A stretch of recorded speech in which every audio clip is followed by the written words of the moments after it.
Ahoj Kristýno. Dneska budu vonět. Chlas.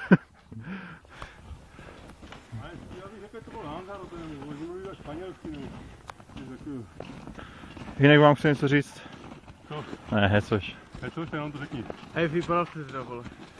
Co? Jak vypadá ty, vole? Jak piče ti kmeny, vole, jak skakali do té chaloupky, vole. Hej, vole.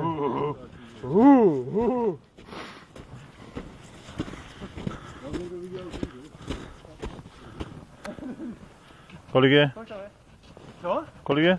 -8, už to klesá. Jenom -8.